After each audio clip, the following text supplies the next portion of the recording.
یا کس بندے سے کوئی بات چھپی ہوئی رہ گئی، یا کون سا ایسا بندہ ہے کہ جو آج کل سوشل میڈیا سے دور ہے؟ آپ نے دیکھا کہ وہ سویڈن کے اندر قرآن پاک کی بھی حرمتی کی گئی، قرآن پاک کو جلایا گیا۔ یہ وہ موضوع ہے کہ جس مسلمان کے ایک مرتبہ کان کے اندر یہ بات پڑتی ہے، وہ مسلمان کہ جس کے دل کے اندر ایک رتی برابر بھی اگر ایمان کی رتی ہے، اس شخص کا دل وہ خون کے آنسو خدا کی قسم روتا ہے، خون کے آنسو روتا ہے شخص کا دل کہ جس نے ایک مرتبہ یہ سنا کہ ان بدبختوں نے قرآن پاک کو جلایا، ان بدبختوں نے قرآن کی بھی حرمتی کی، قرآن کی گستاخی کی، قرآن کو جلایا۔ خدا کی قسم مسلمانوں کے دل، وہ مسلمان کے دل کے اندر ایک رتی برابر بھی ایمان ہے نا، خدا کی قسم اس بندے کا ایک مرتبہ ضرور دل دھڑکا ہے۔ قرآن، وہ قرآن کہ جس کے بارے کے اندر میرے آقا نے فرمایا تھا یہ وہ عظیم بلند مرتبہ کتاب ہے کہ جس کے بارے کے اندر میرے آقا فرماتے ہیں ان اللہ یرفع بہذا الکتاب اقواما ویضع بآخرین۔ میرے آقا فرماتے ہیں قرآن یہ وہ عظیم کتاب ہے، قرآن یہ وہ بلند مرتبہ کتاب ہے، رب تعالیٰ جس کو عزت، عظمت، رفعت، شان، شوکت عطا فرمائے گا وہ بھی قرآن کی وجہ سے عطا فرمائے گا۔ میرے آقا فرماتے ہیں وَيَدَعُ بِالْآخَرِينَ، اور جس کے مقدر میں رب تعالیٰ گمراہی لکھے گا، رسوائی لکھے گا، ذلت لکھے گا، وہ بھی رب تعالیٰ قرآن کی وجہ سے اس کا مقدر بنائے گا۔ سبحان اللہ۔ اب یہ سویڈن والوں کا مقدر بن گئی ہے ذلالت، اب ان کی رسوائی بن گئی ہے ذلالت قرآن کی وجہ سے۔ قرآن کی بھی حرمتی کی، قرآن کی انہوں نے گستاخی کی، قرآن کو جلایا۔ اب میں ان سے یہ کہنا چاہتا ہوں، میں پوچھنا چاہتا ہوں، قرآن یہ تو ایک ورق ہے نا، ورق صفوں کے اندر لکھا گیا، تم نے تو اس کو جلا دیا، اس کی گستاخی کر لی۔ اب میں ان سے پوچھنا چاہتا ہوں کہ امت مسلمہ کے بچے کے جو سینے میں رب تعالیٰ نے قرآن محفوظ کر لیے وہ کیسے جلاؤ گے؟ سبحان اللہ۔ کوئی ایک بندہ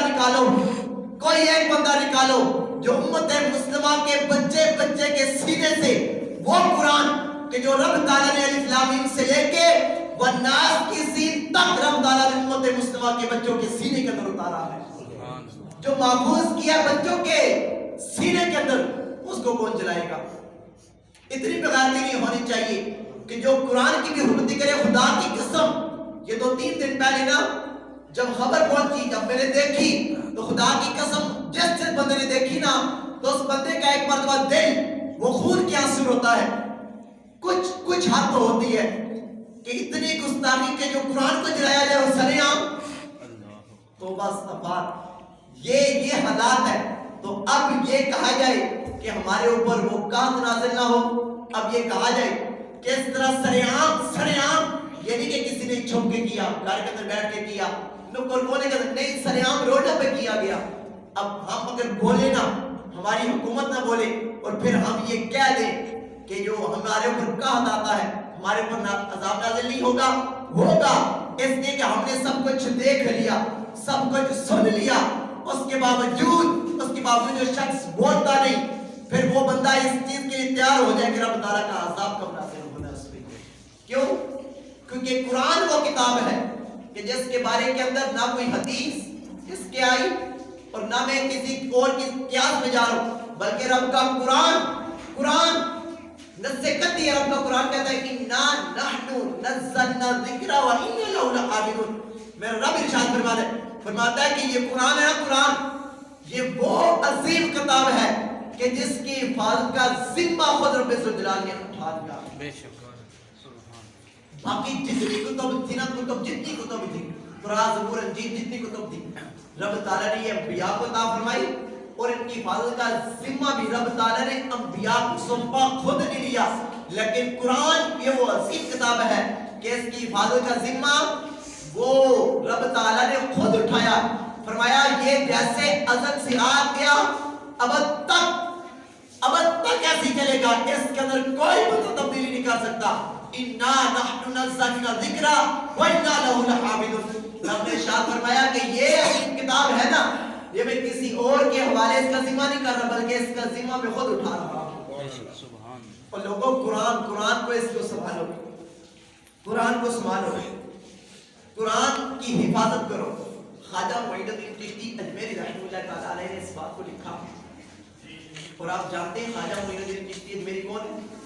خواجہ معین الدین چشتی اجمیری سلطان الاولیاء، سلطان الاولیاء، اور خواجہ صاحب نے اپنے ملفوظات کے اندر اس بات کو لکھا۔ لیکن آپ کو پہلے تھوڑا سا تعارف خواجہ معین الدین چشتی اجمیری کا کرواتا ہوں کہ یہ ہے کون۔ خواجہ معین الدین چشتی اجمیری رحمۃ اللہ تعالیٰ علیہ وہ عظیم ہستی ہیں کہ آپ اللہ کے بزرگ ولی ہیں، بزرگ ولی۔ آپ کے پاس ہندو جو آیا آ کے نا خواجہ معین الدین چشتی اجمیری کے پاس بیٹھا اور آگے پیچھے سے دیکھتا ہے، کہتا ہے معین الدین چشتی اجمیری مجھے یہ سمجھ نہیں آ رہا کہ ہے تو انسان لیکن اندر تیرا سارا نور سے بنا ہے۔ اور یہ یاد رکھیے کہ جو بندہ بھی نا اپنے لطیفہ نفس کے اوپر نا محنت کرتا ہے، چاہے وہ کافر بھی ہو نا، رب تعالیٰ اس کو بھی عظمت عطا فرما دیتا ہے۔ اس بندے نے نا اپنے لطیفہ نفس کے اوپر نا وہ محنت کی تھی کہ وہ بندے کو دیکھ کے پہچان سکتا تھا کہ اس کے بندے کے دل کے اندر کیا ہے، بندہ باہر کیسا اور دل کے اندر کیسا ہے۔ خواجہ معین الدین چشتی اجمیری کو کہتا ہے کہ معین الدین تو ہے انسان لیکن اندر سارا تیرا نور کا بھرا ہے، لیکن اس کے اندر مجھے ایک ڈاؤٹ ہے کہ ہے سارا اندر نور سے بھرا، تیرے دل کے اوپر ایک کالا داغ ہے، وہ سمجھ نہیں آ رہا کس چیز کا ہے۔ آپ نے فرمایا اگر تم چاہو نا وہ میرے دل کا کالا داغ دور ہو سکتا ہے۔ کہتا ہے وہ کیسے؟ آپ نے فرمایا تم کلمہ پڑھ لو میرے دل کا داغ دور ہو جائے گا۔ کہتا ہے معین الدین چشتی اجمیری سمجھ نہیں آیا کہ داغ تیرے دل پہ میں کلمہ پڑھوں وہ داغ دور ہو جائے۔ آپ نے فرمایا حرجی کیا ہے، کلمہ پڑھ کر تو دیکھ لو۔ اس نے کلمہ پڑھ لیا، کلمہ پڑھنے کے بعد آپ نے فرمایا دیکھو میرا داغ نظر آ رہا ہے؟ کہتا نہیں وہ داغ توڑ گیا۔